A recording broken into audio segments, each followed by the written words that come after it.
Class is in session. MLB hitting the books show Friday, May 16th, the end of another week. Ian Cameron with you. Connor Mack will be here in just a few moments as well. And we're ready to break down another Friday MLB card. So without further ado, let's jump right into it. We'll begin with a little Keystone State rivalry battle. Interleague play. Not interleague play, I should say. A National League battle. Pittsburgh Pirates and Philadelphia Phillies. Battle of lefties here. We've got Andrew Heaney and Ranger Suarez, the pitching matchup. Phillies minus 250 home favorites. Total sitting at 9, shaded to the under here in this game. The Phillies have really been hitting left-handed pitching pretty well of late. It's a very, very warm, unseasonably warm Friday night in the Northeast with warm temperatures really starting to hit those areas. So I do worry about Andrew Heaney a little bit in this matchup. Could be a spot where maybe he gets hit around a little bit. He has pitched pretty solid for the most part. He did get roughed up a couple of games there by San Diego, and the Cubs did shut down the Angels, the Nats, and the Braves. But you got to consider this Phillies lineup being one that might be able to do some damage with the success they've had against left-handed pitching. I mean, just in the last 10 games, they're a .333 hitting team against left-handed pitching. So I like the Phillies team total in this game. Over 4.5 at about minus 140. I laid the price to get the Phillies team total. I think they can get to 5 runs in this game here against the Pirates. Ranger Suarez can probably pitch well. I know he had a bad start against Arizona, but outside of that, he bounced back strong in his second outing, probably felt more comfortable. He blanked Cleveland in 7 innings. The Pirates, again, against lefties, they're pretty much the opposite of the Phillies. Pirates can hit lefties. So I think it's Phillies run line, team total over 4.5, something like that. I like both of those in this game, but I went with the team total specifically in this one. All right, let's move along. Washington and Baltimore, Mackenzie Gore and Cade. You are not the father, Cade Povich, for the Baltimore Orioles, battle of lefties. We have Baltimore minus 125 home favorites. Total in this game sitting at 9. I'm not laying anything with Baltimore. They suck. They're terrible. And I know the Nationals aren't much better. They've been these are 2 teams that have just been horrific here the last 10 games or so. But this is like a coin flip game. 2 bad teams, 2 struggling squads. You take the Nats or you pass because they're a slight underdog, in my opinion. To be honest with you, I've got a little more confidence in Gore than I do with Povich at this point in time. So I've sprinkled on the Nationals. It's a lesser of 2 evils type of deal. Both of these teams aren't playing well, but whenever I see the Orioles favored, that's almost like an auto, that I'm going to go with the other side when I see that. And I know it's not a big favorite. They're only minus 125 in this game, but they're just playing some awful baseball. So we took the Nats here plus 110, plus 112 in some spots. Total's kind of tricky. Just because these 2 bullpens are not exactly shut down groups, maybe we'll lean a little bit to the over, but I like Washington here just as a small road underdog. All right, battle Subway Series. We got the Mets and the Yankees, Tyler McGill, and we've got Carlos Rodon, the matchup in this one. Yankees minus 145 home favorites, and the total here sitting at, looks like around 9 pretty much across the board in this game. Tyler McGill, a pitcher that for the New York Mets, someone that I've liked for the most part this year and what we've seen out of him. Will we see it continue here? Because the one thing we've noted about McGill over the last few years is really how awesome he's been at Citi Field.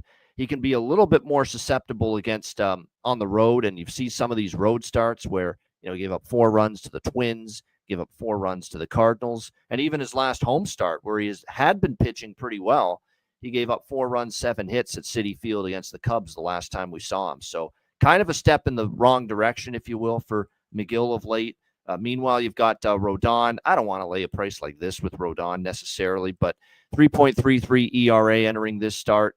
He did struggle with the Athletics last time out, but before that, he held the Padres, Orioles, Guardians, and Rays to 2 runs or less, and he has really pitched well against the Mets in the past. We'll see if he continues that here. Solid numbers overall for Carlos Rodon. You look at the Mets against lefties, they've kind of cooled back down a little bit here the last few games as far as that's concerned. So I ended up passing in this game. I like McGill, but I like him more at home. Don't necessarily love the way his form's been going, and going to Yankee Stadium may not be easy, but the price is just not what I'm comfortable with laying with Rodon and the Yankees. So I'm staying off this game. We got C-Mac in the house. C-Mac Subway Series, what do you think here? Yeah, I don't have anything on the game, too. I lean to this over. I mean, it's moved to 9. Rodon, he kind of got hit around a little bit against the A's that last start, but he did have 10 Ks. He's just been a lot better at home. So, yeah, it was a pass for me. I couldn't get there with McGill on the road here. Tigers and Blue Jays. Detroit -120, road favorites, 8.5 the total. We got Jack Flaherty and Bowden Francis, the pitching matchup here. Bowden Francis has hit the wall. The great vibes that we saw from him last year and early in this season, they've basically gone out the window. He's been roughed up repeatedly here. A grand total of 17 runs in his last 17 innings pitched. Not very good. The home run ball's been a big problem for him. Jack Flaherty's not in good form either. He's given up 14 runs in his last 13 innings. This Blue Jays team is the latest over machine. We talked about how Seattle for a long time was a big over team. Here's Toronto now. 9 of the last 10 games have gone over the total. I like the over here. Both teams are hitting the ball pretty well. I don't trust Flaherty's form. I don't trust Bowden Francis anymore. The Blue Jays bullpen's kind of been a mess this week. They didn't pitch well against the Rays. So I think 8.5 is a pretty fair number. I like over the total here. C-Mac, Tigers, Blue Jays. Yeah, I mean, Francis kind of come back to earth. He pitched pretty good at home early on in the year. He's got ripped up. I think he could pitch a little bit better. This Tigers team is just hitting the baseball. This lineup's been really good. I go right back to Riley Green here. I mean, they got Carpenter in the leadoff spot. He's got 9 jacks.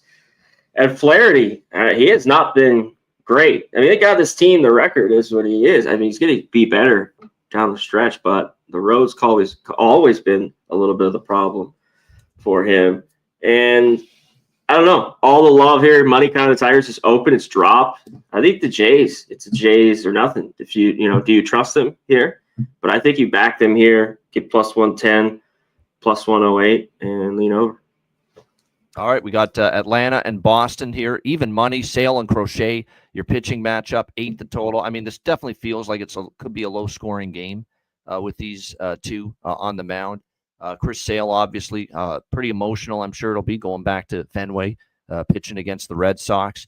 He's kind of steered the ship in the right direction. He's been pretty good 4 of his last 5 starts. Struggled a bit last time with Pittsburgh, but still decent. Crochet's been really good. He had 1 bad outing against Seattle, and I backed him that day. I'll never forget. The guy's been phenomenal, except the one time I took him against Seattle, and he kind of got hit around early. Other than that, Crochet's been really good. Kind of feels like both pitchers end up pitching well. Be careful of these bullpens, though. This Boston bullpen has not been good lately, and Atlanta's is kind of sketchy at times. So I would say I definitely think it's an under game, at least early, but I like the first 5 under specifically a little bit more. C-Mac, what do you think? Yeah, I looked at that. I just went the full game here, though, with it. I burned a little bit with a few first 5 unders, but it happens, throughout the year. I can't get too crazy. So I can see the first 5. Atlanta bullpen has been a little bit better. They've had a few in, but all year and gotten better. Yeah, Sale coming back, I think he's good. The Braves haven't been that great against lefties too, right? Right. Here, how did what are they? They've been hit or miss lately, yep. 27th, they dropped all the way too. Yep. Everything's been down. So I think both these pitchers, we might get, this is kind of the game. I look at like Bregman, he had some good numbers, 6 for 21. He's been clutch, like maybe a solo bomb, a couple of those. I'll take that. No one on a low-scoring game. All right, we move to the Battle of Florida here. Tampa Bay and Miami. Rays and Marlins. Rays -120. Road favorites, 8.5 the total. I think the price is pretty cheap, actually, on Tampa Bay. I mean, Miami, I know. I like to take him as a big dog. I don't want to take him as a dog this short. I still think Bradley is – I'm waiting for Bradley to really iron his stuff out and get better and show some improvement. I think he's starting to, though. 2 runs in each of his last 3 starts. He's pitched a lot better. They've won 3 of his last 4 starts. Meyer's gone the other way. Meyer's been rocked here. 3 straight starts, he's given up 5 runs. 4 straight starts for Meyer have gone over the total as well. So I like over. I like the Tampa Bay side as well. Tampa and the over for me. C-Mac, what do you think? I think you go either way on the total. Like the Marlins just keep going over. The Rays bats have perked up a little bit. Like, if these pitchers are on, this could be just a low-scoring game. But it wasn't enough for me to trust this at all. It's Tyson. I kind of think it's the Rays. We talked about them playing a little bit better on the road. Because I was looking, man, you take the Marlins here at plus 110. I guess you could look at both these teams' team total a little bit. And can we finally get a better start from Meyer? Man, like talk about 3 straight, gave up 5 earned, all of them. Just getting ripped. 2 of them on the road, one of them at home. So I don't know if he can be better today. So look for those. And I got to roll with here. Okay, he's in the 4-hole. Kyle Stowers. How about? It's got to be my jack. 3 bombs already, and the price is just crazy here. I mean, he's red hot. You got to take him. His RBI was 230. The Jack's plus 700. And this is a guy in Bradley who can be solid, but he can give up the long ball. Last year he gave up 22. He already has this year, so look for Stowers here in the 4-hole. Swinging a red hot bat. St. Louis and Kansas City. We've got Palante and Reagans on the mound here. Kansas City minus 150, home favorites, 8.5 the total. I was looking to bet KC with Reagans here. This price, though, I don't love it enough to really get involved in it. Palante has a 4.4 ERA. This Cardinals team on the road's not very good, 9-14. Kansas City's been great here at Kauffman Stadium, but it's well priced. I mean, 16-7 they are on the road. Reagans has pitched pretty well. They win with him at home too. He's won his last 2 home starts. He pitched pretty well in those games. He got roughed up by Boston, Reagans, in his last start, but I do think he can pitch a little bit better here in this game. Tepid numbers as of late for the St. Louis Cardinals. Offensively up and down. They've been, although they did crush the Phillies the final game of that road trip, they've been playing great ball, 9-1 in their last 10 games. We'll see how this one goes. Like I said, I favor the Royals and Reagans, not at minus 150, though, against a St. Louis team that, as mentioned, 9 of their last 10 they've won. C-Mac, what do you think? Yeah, it's just giving the Royals score runs. I mean, Reagans he's gotten hit a little bit more than last year, especially at home. His strikeouts are still there. Palante can give it up, but why not? I had to take the Cardinals here. This team's just hitting the baseball too well. Yeah, they haven't been as great on the road, but won a lot more games a little bit lately. Talk about this 9-1 run. I just thought the price was a little bit big, so I'll take a piece of the Cardinals here against the Royals, who play well. I mean, this team's got to feel great being 25-20. Because the hitting hasn't been there. They played a shitty schedule, so hats off to the Royals. That's for damn sure. You're right. They have not been hitting, and yet here they are. They've still got a pretty solid record, and they're in a weak-ass division, too. Let's not forget that either. Yeah. So, they're in decent shape when it's all said and done here. All right, Battle of Texas. It's like in-state battles. What's going on here? We got Pittsburgh, Philly. We've got Tampa, Miami, Interleague. And now we got Houston and Texas here. Must be the interleague thing going on. Yeah. Right now. Angels battles everywhere in baseball this weekend. We got Nady Eovaldi and the Rangers minus 190, home favorites, 8 the total over Lance McCullers and the Houston Astros. Really disturbing shit going on with the Houston fan base and McCullers. Apparently his family was threatened and death threats toward McCullers and his family after the last start he made against Cincinnati, where he didn't even get out of the first inning and gave up 7 runs. So your guess is as good as mine mentally what the hell we're going to get out of McCullers here for the Houston Astros, who, of course, again, is making his first starts back from a long 3-year absence, from this Houston team. So, first start, he only went 3.2 innings, and he didn't give up a run, but it was against the White Sox. Then he got shelled by Cincinnati. So we'll have to see how he fares.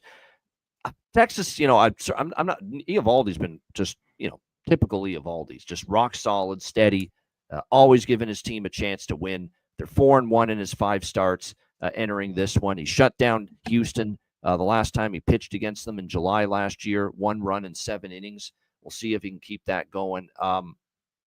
It's Texas or pass. I just don't love the price that we're getting here with them. And, maybe McCullers, after the ridiculous incident that happened, maybe he's amped up to, throw a good game tonight. But I have to see it before I believe it, because that Cincinnati game, that was a rough one for him. C-Mac, what do you think here? Astros, Rangers. Yeah, Eovaldi's been just solid all year. In the past, he's gotten hit by this Astros team. It's just a whole different team then you kind of look at the last few years, the last few starts. This is the under. Right back to the under. I don't know how we get really runs. I think McCullers is better. You can't get any fucking worse. Can we here? No, yeah. I mean, can't get out of he had one out. They can't get out of the first inning. He was a pretty solid pitcher before the injuries. Yeah. Years ago. Yeah, I mean, he was decent through his minor league starts. We'll see. I think he could be a little bit better. I mean, the Rangers aren't ripping the ball either. I mean, they won 1-0 yesterday. So under, it's just, can the Astros get going? Like, how about Altuve? The numbers jump off the board. He hasn't had an RBI, extra base hit in 2 weeks. It seems like his numbers are unreal. He's got 7 homers off him. His RBI is almost plus 300. The Jack almost 10-1. How do you not just put something after he's owned Eovaldi like that? And one other, Walker, he's only 5 for 9, but he's got 2 bombs. He was on a nice 8 or 9 game winning streak. He hasn't got a hit in 4 straight. So it's like I kind of want to put a few bucks on those guys because of the numbers, but I'm on the under here. All right, I don't mind it. Like I said, Texas is not a team I'm racing to the window for overs. That's for sure. Minnesota and Milwaukee. We've got the Twins minus 120 road favorites, 7.5 the total. Joe Ryan and Chad Patrick on the mound. I'm just riding Minnesota. I've started to get on this train the last few days. A little late to the party, but they've been still finding ways to win. This is just a red-hot baseball team right now. An incredible win streak. Look, they're going to lose one eventually, but until the streak comes to an end, we're riding it right now with the Minnesota Twins. They are on an incredible 11-0 streak, looking for their 12th straight win here tonight against the Brewers. Chad Patrick is a guy that's pitched, okay, but I think there's regression coming for this guy. I think that, you look at the numbers overall, he's been okay, but the ERA, the xFIP, and all that stuff's a little bit higher. I think there's definitely some bad things coming for Chad Patrick. Joe Ryan, to me, is just the better arm. You've got the team that's red hot right now, the Minnesota Twins. I'm okay taking them here minus 120 in this spot. And I'll split it with the team total because I think they can do some offensive damage. That's why they've been on this crazy win streak. The bats are starting to hit now for the Minnesota Twins finally. Just in the last 4 games alone, they've scored 25 runs. So finally the offense is starting to hit. We'll ride the win streak with Minnesota till it can go no more. C-Mac, what do you think here? I get it. I mean, this lineup isn't the best. No Buxton or Correa. Ty France in the 4-hole here. They got Cody Clemens, who just came up at second base. I don't know if they score a ton of runs. Ryan's been good. I don't really love him as much on the road. At times he can pitch well. And Patrick, I think he could be decent. I know it's tough to go against a team that's just been red hot, but I think this is Brewers or nothing here in the spot. Yeah, I mean, definitely. I get the concerns. This is just Ian Cameron handicapping 101. If I'm starting, a team's won 10 straight or whatever they won, right? 10 or 11. You keep going until it ends. So that's why I'm on Minnesota. Maybe this is the day. We'll see. Colorado and Arizona. We've got Arizona minus 440 home favorites, 9 the total in this game. I mean, this is a pass for me. Burns should probably pitch well. You can't trust Colorado to hit, but what do you do? How do you do anything with Arizona in this kind of a price range? I don't know what we're going to get here out of Palmquist, the lefty here for the Colorado Rockies. Carson Palmquist getting this start here for them. If you look at what he's been able to do, we're going to see if he gets this opportunity. It's really his first stint here, getting a start here for the Rockies. This is only a guy that was a 3rd-round pick back in 2022. He's 24 years old now. And like I said, with this Rockies team, if these pitching prospects they were bringing up from the minors were so fucking good for a team that's starving for pitching, why weren't they up long ago? So that tells me right there. I don't know if I expect much out of Palmquist here tonight for the Rockies. So maybe you do Arizona team total over. That's usually the way to go against the Rockies. But, I'm probably going to stay off. C-Mac, what do you think here? Yeah, I mean, it's the 5.5 is what, like minus 145, I think. Yeah. On the team total. This number's huge. Yeah. It's a pass for me. And the props on these guys are just crazy today. Because I was going through maybe to take a number on Smith or Naylor. Like Carroll's home run prop, you're not going to get 2-1. I mean, that's how much he's just been raking Marte. They're crazy low. So, and you basically have, I don't know, Palmquist. Could he pitch well? It's just a tough situation here. Against the D-back team's way better. Could rake him. And then if he gets it, you got the Rockies bullpen. So, yeah. Just not a game, just such a huge number. When I start seeing these, though, up the brakes a little bit. We're starting at minus 450s and stuff. I'm like, ugh, watch out. Yeah, you're no putting doubt. these in parlays. Yep. Be careful. Parlay the D-backs tonight. I know they got Burns at home here. It just seems like a slam dunk. All right, here's Seattle, San Diego. We've got Logan Evans for the Mariners, and we've got Stephen Kolek here for the San Diego Padres. We've got the Padres here about minus 150 or 60, home favorites, right in and around that range. The total here sitting around 8.5, shaded to the over here in this game. I'm going back to they have had a couple of unders now.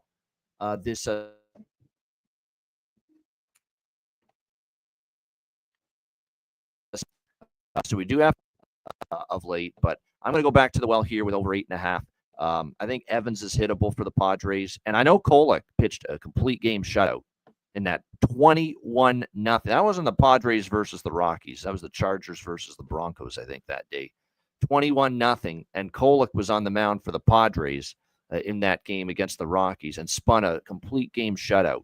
This is a guy that had a 5.21 ERA last year in the big league, Stephen Kolek. So am I buying what Stephen Kolek is selling? No, not long term. I think the Mariners can probably do a little bit of damage. Now, their offense is kind of cooled off, but I think they can do enough. I like over 8.5 here for the Mariners and the Padres. C-Mac, what do you think? I know Kolek's first two starts and the last one just breezed complete game. I mean, this is the regular 5.6 ERA guy in the minors his whole career. Like, I think he could get hit here today a lot. I don't mind the over a little bit. And I think the Padres can get to Logan Evans. I'd look right back to these guys. Machado's red hot. Merrill had a couple games off, but I go right back to him here today in this game. All right, we got the Battle of LA. That's another one here.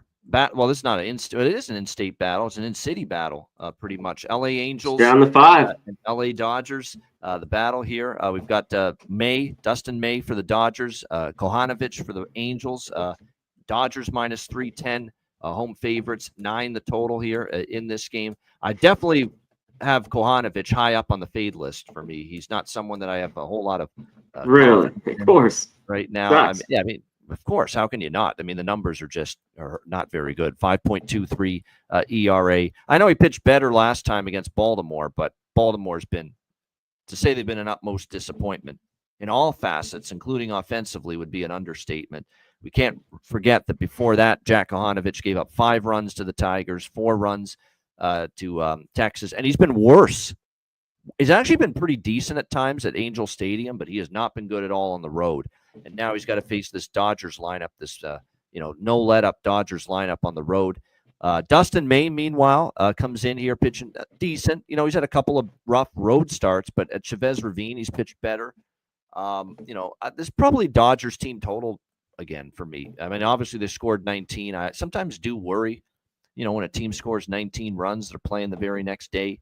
Can they have that kind of success again? But it's hard not to prognosticate the Dodgers lineup having success against Kohanovic because he's just not very good. So Dodgers team total over 5.5. Maybe if you trust the Angels to do enough against May in the bullpen, maybe you could squeeze over 9 in this game. I do lean that way. But certainly I think the Dodgers do some damage. C-Mac, Angels, Dodgers. This is a big number. And the Dodgers just, 19 runs. I've never liked to back them. It seems like this is a guy that they should easily get 4 or 5 off here. But, man, can the Angels do anything? This rivalry is usually good. Even the Angels stink. These games are tight. Maybe it's not this game. It'll be tomorrow or the next few days. And Dustin May has been a lot better at home than on the road to start the year. And it's been tough. Lefties are good. I mean, Muncie's finally hit some homers. Freddie Freeman, their props, of course, showing in this game are a little bit down. You're not getting the best value. But I'd look to the lefties in this Dodger lineup. Is their lineup out yet here? Let me just double check on that. But usually at this I don't time, it's see hit it. or miss. Yeah, it's usually Yeah, not. it's hit or miss. It's not. No. They brought up the catcher, the Russia. He had a few hits. They already have Kim at second base. It's all the injuries Dodgers are dealing with. Yeah. I think No that kid's confirmed going to be lineup. good. Yeah, and they could play No, him in nothing left for the field late games at as all, well. actually, as of yet. Yeah, I just see the Padres I agree with that. is the only lineup in the late games. Yeah. Yeah. That's the only one. Only one team in any of the late games has a confirmed starting lineup as of right now. And yes, that's the San Diego Padres. All right, last game. We got a Bay Area battle. It's like a rivalry weekend. Holy shit. Another one here. Athletics and San Francisco Giants. We've got Logan Webb against Jack Sears. Giants minus 190. A home fate. It's actually not Bay Area anymore because they're playing in Sacramento. Well, it's close enough. But minus 190, home favorite, 7 the total. It's Logan Webb at home. I mean, I don't do anything except either bet on him or I pass the game at home. You know, that is how good Logan Webb is pretty much every single damn time here at Oracle Park in San Francisco. Like, he's lights out at home. And it's been this way now. How long has it been? Like 2-3 years? He just keeps on mowing along here at home. It's just like clockwork. And you look at these games, most of the time the team is staying under their team total. That's what I would bet here, if anything. You know, the price for San Francisco is, minus 190, minus 180. It's not a great price. You could get a 2.5 under at slight plus price on the Athletics team total. I don't think they're doing a whole lot against Webb with how good Webb has been. And by the way, Webb here in this ballpark last July, he faced the A's last year. Complete game shutout. And the Giants won that game 1-0. So I think that's the best way to go. Just focus on Webb, just mowing down the A's, which I think he will. He shut him out last year in this stadium. I would look at an A's team total under 2.5 if I'm betting anything in this game. What do you think here, C-Mac? Final game, A's Giants. Yeah, I think the team total under is good. I think the full game, we're just not a bargain here with the 7, not even a 7.5. Because when I saw it, especially after they gave up all those runs, I think they're trying. Even though the Athletics, the offense have been good. Yeah, that's the concern. Yep. Giants have not hit lefties great, all year. A little bit fade. They just had scored a bunch of runs kind of the last few days versus the D-backs. Those games had a lot of runs. And then you have your ace here. So I think Sears could be pretty good. I just waited. I'm kind of sitting here because this was, just under. Under here. Under. Nothing else. Take the fucking under. I'll tell you what, most of Webb starts do stay under. So I do lean full game under because look at we saw. I bet you people are going to love this 7 though, and take the over. The money's on it. 4-2 against Milwaukee. Now the last home start for Webb, he pitched great, 1 run, 7 innings, but it did go over because San Francisco scored 9. So they get to Sears. Yeah, that's why I went with the team total. I know with the team total, all I have to worry about is Webb doing what he often does, and that's pitching well at home. But full game under for C-Mac. Like I say, I like the A's team total under even more when it comes to that game. All right, anything for Jack of the Day, C-Mac, for this Friday night that stands out to you? Just Stowers that talked about in that game. Jackson Merrill, I'm taking. I got plus 425. That was my lone other one. I talked about in the Dodger game, we don't have the lineup, but I don't have rushing even out, like props for him, because I just looking for these guys in the Dodger lineup, because Freddie Freeman and Munster talked about we're not the best price, but he's just struggled against lefties so bad. As good old Jack. And I was seeing maybe I could get his RBI or first homer maybe in the bigs for rushing for the Dodgers.